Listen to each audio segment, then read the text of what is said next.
김만수 할아버지, 올해 72세. 서울 노원구에 살고 계시는 분이에요. 40년간 초등학교 교사로 일하다 5년 전에 은퇴하셨죠. 겉으로 보기엔 정말 평범한 할아버지예요. 매일 아침 6시에 일어나서 공원에서 운동하고, 오전엔 동네 도서관에서 신문 읽고, 오후엔 할아버지들과 바둑. 정말 평범한 은퇴 교사의 모습이었어요. 옷도 항상 똑같은 스타일, 식당에서도 제일 싼 메뉴만 시키고, 버스도 경로우대로 타고, 자식들도 그렇게 생각했어요. 우리 아버지는 평생 교사 월급만 받고 사셨으니까 가진 거라고는 30평 아파트 하나뿐이겠지. 연금도 그렇게 많지 않을 테고. 김만수 할아버지에게는 아들 김재현 씨 45세, 그리고 딸 김미정 씨 43세가 있었어요. 아들은 몇 년 전 치킨집 사업에 실패한 후로 계속 무기력한 상태였고, 딸은 평범한 주부로 살아가고 있었죠. 그런데 이 가족에서 가장 문제가 되는 사람이 있었어요. 박선영 며느리, 이 사람은 정말 계산이 빠른 타입이었어요. 원래는 대기업 사무직으로 일했는데 결혼 후에는 전업주부가 됐죠. 하지만 남편 사업이 실패하면서 경제적으로 어려워지자 점점 시아버지 쪽으로 눈을 돌리기 시작했어요. 시아버지 앞에서는 아버님, 건강하세요. 아버님, 이것 좀 드세요 하면서 다정하게 굴지만 뒤에서는 완전히 다른 사람이었거든요. 여보, 아버님 연금이 월 200만 원이잖아. 생각해봐. 우리는 지금 카드 대금도 밀리고 있는데 아버님은 혼자서 200만 원을 쓰고 계시잖아. 그리고 그 집도 있고 30평 아파트인데 혼자 살기엔 너무 크잖아. 우리가 함께 살면서 관리해드려야 하는 거 아니야? 아들 재현 씨도 사업 실패 후 자존감이 바닥이었거든요. 매일 집에서 빈둥거리며 취업 준비한다고는 하지만 45세 나이에 쉽지 않았죠. 아내 말에 점점 넘어가기 시작했어요. 그래, 맞는 말이야. 어차피 나중에는 다 우리가 상속받을 거니까. 미리 관리해드리는 게 아버지한테도 좋은 일이지. 하지만 둘째인 딸 미정 씨는 완전히 달랐어요. 아버지를 진심으로 모시려고 했죠. 주말마다 아버지 집에 찾아가서 반찬도 해드리고 병원 모시고도 가고. 하지만 오빠네 앞에서는 항상 힘이 없었어요. 특히 계산적인 올케 앞에서는 더욱 그랬죠. 오빠, 올케, 아버지는 아직 건강하시잖아. 왜 벌써부터 그런 생각을 해? 미정아, 너는 너무 순진해. 미리미리 준비해둬야 나중에 문제없이 모실 수 있는 거야. 그런데 김만수 할아버지에게는 아주 특별한 손녀가 있었어요. 20살 김소연 미정 씨의 딸이었는데 이 아이만큼은 정말 순수하게 할아버지를 따랐거든요. 어릴 때부터 할아버지와 특별한 유대감이 있었어요. 시간이 지나면서 박선영 며느리의 본성이 점점 드러나기 시작했어요. 처음에는 은근슬쩍 떠보는 수준이었는데 점점 대담해지더라고요. 어느 일요일 가족 식사 자리에서 이런 말을 꺼냈어요. 아버님, 요즘 뉴스 보니까 노인분들 대상으로 사기가 정말 많더라고요. 보이스 피싱도 그렇고, 이제 연세도 많으시고 혼자 계시면 위험하잖아요? 그래서 말인데요. 저희가 아버님 통장이랑 그런 것들 관리 좀 해드릴까요? 요즘에는 인터넷 뱅킹도 복잡하고 그러니까요. 김만수 할아버지는 그냥 하면서 애매하게 대답을 피했어요. 그러자 며느리가 더 노골적으로 나왔죠. 그리고 아버님, 솔직히 이 집도 너무 크시잖아요. 혼자 쓰시기에는 관리비도 많이 나오고 말이에요. 작은 곳으로 이사 가시는 게 어떨까요? 이때 딸 미정 씨가 참지 못하고 끼어들었어요. 옳게, 그게 무슨 소리야? 아버지가 평생 사신 집인데 갑자기 이사를 가라고. 미정 씨, 제가 아버님을 위해서 하는 소리예요. 혼자 사시기엔 너무 부담스러우시잖아요. 하지만 아들 재현 씨가 아내 편을 들었죠. 미정아, 엄마가 틀린 말한 건 아니야. 아버지 혼자서는 정말 힘드실 텐데. 우리가 좀 더 가까운 곳으로 모시면 어때?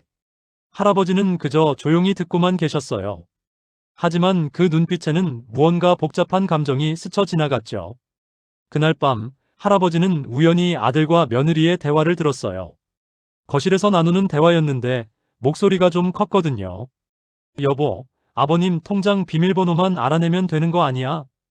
어차피 나중에 치매라도 오시면 우리가 다 관리해야 할 텐데 미리 준비해두는 게 낫잖아. 법적으로도 아들인 당신이 우선이니까. 우리가 먼저 움직이기만 하면 돼. 김만수 할아버지는 그날 밤 잠을 이룰 수가 없었어요. 40년간 교직에 몸담으며 가르쳐온 제자들이 떠올랐죠. 그 중에는 변호사도 있고 회계사도 있었어요. 사실 할아버지에게는 아무도 모르는 비밀이 있었어요. 평생 검소하게 살면서 모든 수입을 투자에 쏟아부었던 거죠. 1980년대 초 젊은 교사였던 할아버지는 강남이 개발된다는 소식을 듣고 용기를 냈어요. 월급을 저축해서 강남 끝자락 땅을 샀던 거죠. 그때는 정말 논밭뿐인 곳이었어요. 그 후로도 계속 그랬어요. 한 달에 주식을 사고 부동산이 나오면 투자했죠. 아내가 살아계실 때도 아내가 돌아가신 후에도 꾸준히. 40년이 지나니 어떻게 됐을까요? 강남 땅은 몇백 배로 올랐고 꾸준히 사모은 삼성전자, LG전자 같은 우량주들도 엄청나게 불어났어요. 하지만 할아버지는 자식들에게 이런 이야기를 한 번도 하지 않았어요. 며칠 후 할아버지는 예전 제자인 이민호 변호사에게 연락을 취했어요. 지금은 대형 로펌에서 일하는 유능한 변호사가 되어 있었죠. 선생님, 정말 오랜만이에요. 어떻게 지내셨어요? 민호야, 잘 지내고 있구나. 조용히 만날 수 있을까?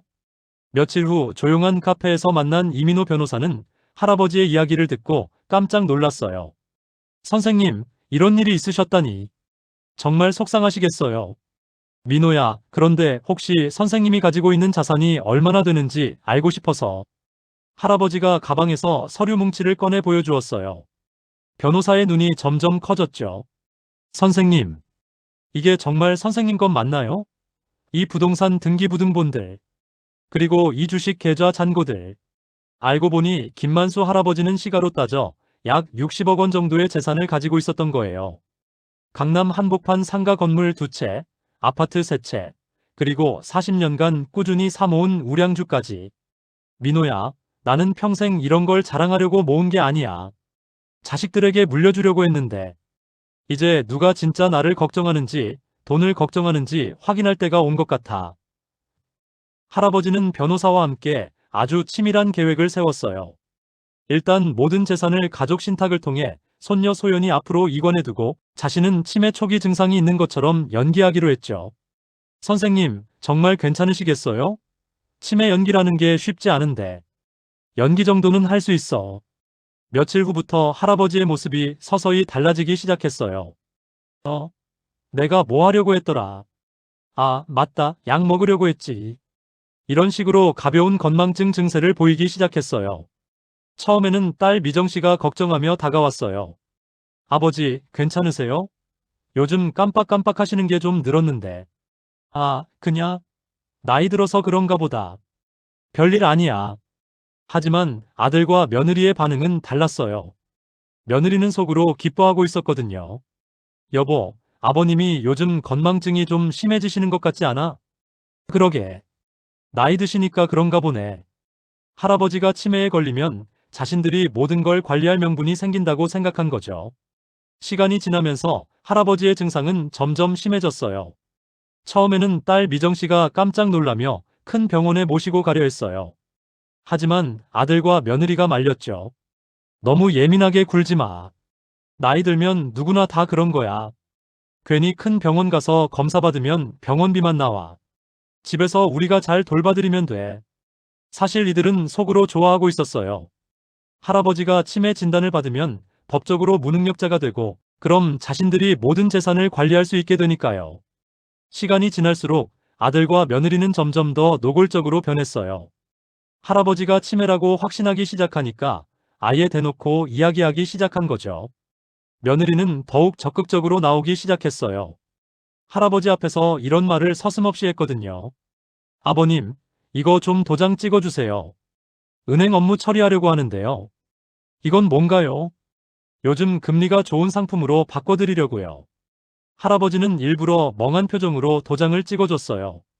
하지만 실제로는 아무 의미 없는 빈 서류였죠. 진짜 중요한 건 이미 다 처리해둔 상태였거든요. 며느리는 점점 더 대담해졌어요. 아버님, 요양원 한번 구경 가보실래요? 요즘 시설 정말 좋아졌더라고요. 할아버지가 흐리멍덩하게 대답했어요. 요양원? 그게 뭐지? 아버님이 계시던 집은 저희가 깨끗하게 관리해드릴게요. 걱정 마세요. 그날 밤 할아버지는 또다시 이들의 대화를 들었어요. 이번에는 더 구체적인 계획을 세우고 있었죠. 여보, 요양원 보내면 이 집은 우리가 관리하는 거 맞죠? 당연하지. 법적으로도 아들인 내가 우선순위야. 그럼 이 집 팔아서 우리 사업 자금으로 쓸 수 있겠네요? 응. 어차피 아버지는 기억도 안 하실 테니까. 그냥 우리가 알아서 처리하면 돼. 아버님 통장도 우리가 관리하고 있으니까 월 200만 원도 우리가 써도 되는 거고. 그래, 사실 우리가 더 필요한 상황이잖아. 소연이는 뭔가 이상함을 느꼈어요. 할아버지가 정말 중요한 일들, 예를 들어 돌아가신 할머니, 기일이나 자신의 생일 같은 건 절대 잊지 않으셨거든요. 어느 날 소연이가 할아버지와 단둘이 있을 때 조심스럽게 물어봤어요. 할아버지, 저는 할아버지가 치매가 아닌 것 같아요. 할아버지가 깜짝 놀랐지만 계속 연기를 했어요. 소연아, 무슨 소리야? 할아버지가 요즘 정말 기억이 안 나는데. 아니에요. 할아버지 눈을 보면 알 수 있어요. 분명히 다 기억하고 계세요. 그리고 삼촌이랑 삼촌모가 하는 말들 들을 때마다 할아버지 표정이 달라져요. 할아버지는 잠시 침묵했어요. 그리고 소연이의 손을 잡았죠. 소연아, 만약 할아버지가 정말 연기하는 거라면 그럼 이유가 있으실 거예요. 할아버지는 항상 깊이 생각하신 후에 행동하시니까. 소연이는 눈물을 글썽이며 말했어요. 그렇게 몇 달이 지나면서 상황은 점점 심각해졌어요. 아들과 며느리는 이제 아예 공공연하게 할아버지의 재산에 대해 이야기하기 시작했거든요. 며느리가 부동산 중개업소까지 데려와서 집 시세를 알아봤어요. 이 아파트 시세가 얼마나 될까요? 30평형이면 이 동네는 4억 정도 될 것 같은데요. 할아버지는 거실 소파에 앉아서 멍하니 TV를 보는 척하면서 이 모든 대화를 들었어요. 아들이 중개업자에게 물어봤어요. 그런데 명의자가 치매 진단을 받으면 매매가 가능한가요? 가족이 법정 대리인이 되시면 가능합니다. 다만 법원 허가가 필요할 수도 있고요. 그럼 빨리 정식 진단을 받게 해야겠네요. 딸 미정 씨는 이런 상황을 보며 마음이 무너져 내렸어요. 하지만 오빠 앞에서는 여전히 힘이 없었죠. 어느 날 저녁 며느리가 드디어 결정적인 제안을 했어요. 이제 더 이상 미룰 수 없을 것 같아. 아버님을 큰 병원에 모시고 가서 정식 치매 진단을 받게 해야겠어. 그리고 솔직히 말해서 요양원에 모시는 게 서로에게 좋은 일이야. 드디어 결정적인 날이 왔어요. 할아버지의 치매 진단과 요양원 입소, 그리고 재산 관리에 대한 최종 결정을 내리기 위해서였죠. 손녀 소연이는 할아버지 옆에 바짝 붙어 앉았어요. 며느리가 미리 준비해둔 서류들을 테이블 위에 펼치며 말했어요. 자, 오늘 이렇게 모인 이유는 다들 아시죠? 아버님 상태가 점점 안 좋아지시니까 우리가 현실적인 결정을 내려야 할 때가 왔어요. 아버님을 위한 최선의 선택이에요. 며느리가 첫 번째 서류를 들어보이며 설명했어요. 이건 서초구에 있는 실버타운 입소 신청서예요. 시설도 좋고 의료진도 상주하고 있어서 아버님께 딱 좋을 것 같아요. 손녀 소연이가 참다 못해 말했어요. 할아버지는 집에서 생활하시는 걸 좋아하세요. 왜 갑자기 모르는 곳으로 보내려고 해요? 소연아, 어른들 이야기에 끼어들지 마. 네가 뭘 알아? 아들 재현 씨가 두 번째 서류를 꺼내며 말했어요. 그리고 이건 아버지 재산 관리에 관한 서류예요. 법적으로 제가 관리하게 되면 아버지한테 가장 좋은 방향으로 처리하겠습니다. 그때였어요. 할아버지가 갑자기 고개를 들었어요. 그리고 지금까지와는 완전히 다른 또렷하고 날카로운 목소리로 말했죠. 잠깐. 거실이 순간 조용해졌어요. 모든 사람이 할아버지를 바라봤죠. 할아버지가 천천히 일어서면서 말했어요.